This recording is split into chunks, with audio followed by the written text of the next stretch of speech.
warahmatullahi wabarakatuh. Alhamdulillah rabbil alamin.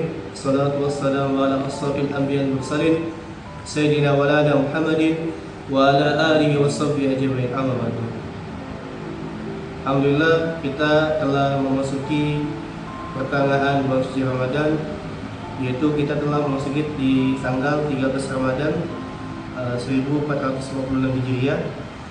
Nanti di penghujung akhir Ramadan kita akan ada suatu momen atau suatu aktivitas yang sangat amat penting, yaitu itikaf di bulan suci Ramadan.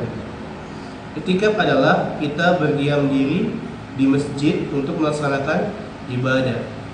Banyak yang bisa kita lakukan. Kita bisa membaca Al-Quran, kita bisa mempelajari ilmu agama, kita bisa melakukan sholat wajib dan sholat sunnah. Pada hari ini saya akan menyampaikan tentang keutamaan kita beriktikaf di 10 malam terakhir bulan suci Ramadan. Yang pertama adalah untuk mencari malam Lailatul Qadar. Apa itu malam Lailatul Qadar? Seperti difirmankan Allah di Quran Surah Al-Qadar, tepatnya ayat ketiga, Lailatul Qadar khairum min alfi syahr. Sungguh malam Lailatul Qadar itu lebih baik daripada 1000 bulan. Jika kita beribadah di pada malam hari itu, maka pahala kita setara dengan pahala 1000 bulan, bahkan bisa lebih. Hanya Allah yang tahu. Minimal kita mengaktifkan hari-hari itu, menghidupkan hari itu dengan apa? Dengan melaksanakan sholat Isya dan sholat subuh berjamaah. Itu minimal kita mendapatkan untuk bisa mendapatkan malam Lailatul Qadar. Yang kedua adalah mengikuti sunnah Nabi SAW. Jadi ketika kita beriktikaf, kita mengikuti sunnah Nabi SAW. Bagaimana diriwayatkan sebuah hadis dari Ummahatul Mukminin, Sayyidah Aisyah radhiyallahu anha, beliau berkata, di 10 malam terakhir Nabi SAW memperbanyak ibadah, membangunkan istrinya dan mengikat sabungnya, artinya mengencangkan sabung untuk beribadah kepada Allah. Jadi kita sudah seyogyanya untuk bisa mengikuti Nabi SAW untuk beribadah di 10 malam terakhir. Yang ketiga adalah mendekatkan diri kepada Allah dan introspeksi diri. Jadi di bulan Ramadan adalah sarana kita untuk mengintrospeksi atau muhasabah diri kita. Ada sebuah hadis Nabi SAW pernah bersabda, ada 3 golongan orang yang celaka.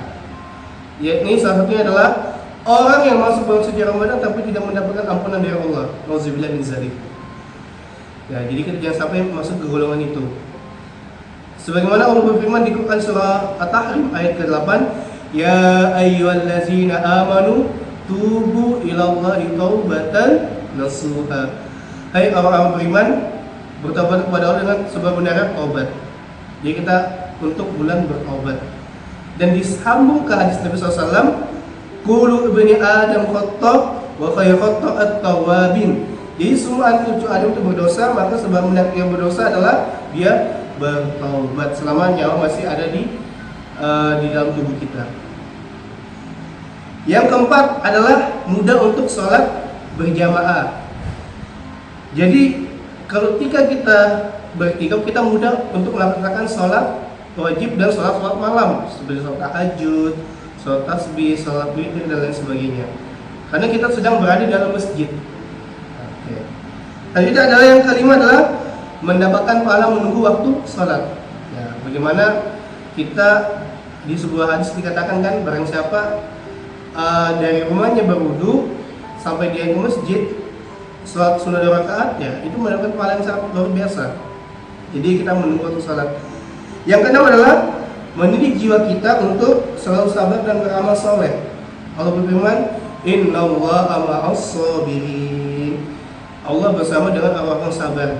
Jadi ketika kita beriktikaf, kita melatih kesabaran kita untuk apa? Menahan ngantuk kita, menahan nafsu kita, untuk kita memperbanyak ibadah di 10 malam terakhir bulan suci Ramadan. Dan juga melatih tentang kita untuk beramal soleh, perbanyak tilawah, perbanyak membaca Al-Quran, perbanyak sholat malam dan sholat sunnah lainnya. Dan yang ke-7 yang terakhir adalah membiasakan jiwa untuk senang kepada masjid atau cinta dan terpaut hati kita kepada masjid. Sebagaimana ada 7 golongan ya yang Allah akan jamin dia masuk surga tanpa hisab. Salah satunya adalah orang yang hatinya terpaut dan cinta kepada masjid. Masya Allah. Jadi semoga kita bisa memanfaatkan momen iktikaf ini dengan sebaik-baiknya. Karena kita belum tentu di tahun depan bisa bertemu dengan bulan Ramadan.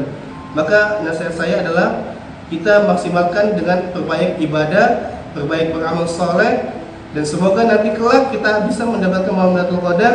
Dan sebagaimana Allah berfirman di Quran surah Al-Baqarah, tujuan puasa kita adalah la'allakum tattaqun, agar kita bisa bertakwa. Mungkin sekian yang bisa saya sampaikan. Kalau lebihnya saya mohon maaf. Wallahu muwaffiq ila aqwamit thoriq. Wassalamualaikum warahmatullahi wabarakatuh.